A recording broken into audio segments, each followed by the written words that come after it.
Hi there, last month we showed off the PS4 outside its glass casing, and lo and behold, Microsoft has sent us an Xbox One to show you outside of its glass casing, so let's have a look at it. If you look at the design here, it pretty much looks like a 1980s Betamax video recorder.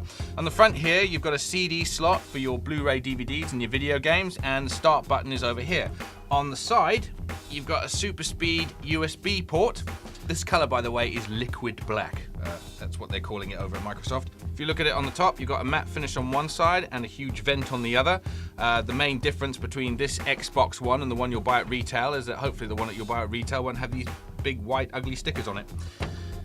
On the back, you have a series of more vents. Your power cable socket there, you've got an HDMI out and an HDMI in. You've got your optical cable slot. You've got two USB slots there. You've got the slot for Kinect, which apparently is now optional. And you've got your IR out port, and you've got a LAN cable port, and finally you've got this mystery port over here, which looks like you could connect a printer to it. That's what it reminds us of.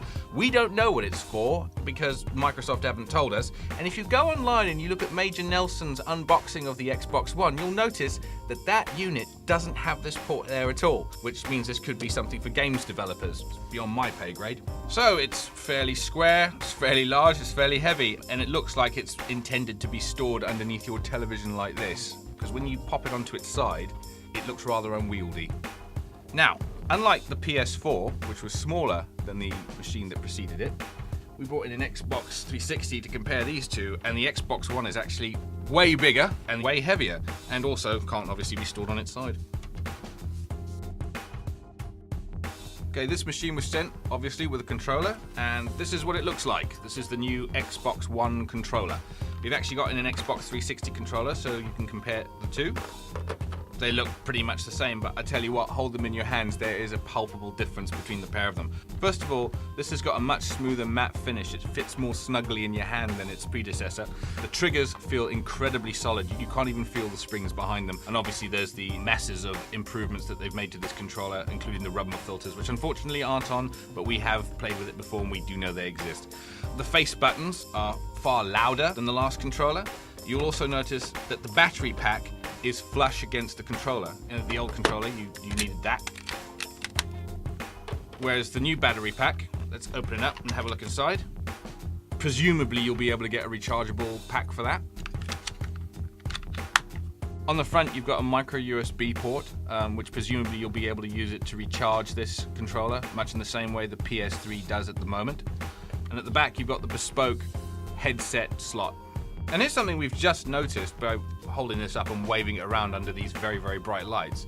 The front panel here seems to be infrared. You can actually look past that and see the red lights behind the actual surface. You'll also notice that the start and back button have been replaced with a menu button and an apps button. I mean, ultimately, this is a very well-crafted piece of gaming kit. And of course, there are features in this that we can't show you because it's not plugged in. But, you know, we've used it at E3, and the rumble triggers, for example, give a far better sense of immediacy in the game than its predecessor did. And then there's the last piece of kit we have to show you, which is the new Kinect module, which, in keeping with the design aesthetic of its parent console, is both matte finished and square and filled with vents. It's got vents on both sides and the rear and even the top. On the front of the Kinect module, you've got an Xbox logo, which may be a power stud, it may be not, we don't know. But we do know you can turn Kinect off if you want to. You've got the lens over here. You've got what seems to be a microphone bar right at the front. The new Kinect module is hinged, it seems. It looks like a giant paperclip, really. And seeing as we waved the Xbox One controller around in the light and found something new, let's try it with this one. That does look red, doesn't it?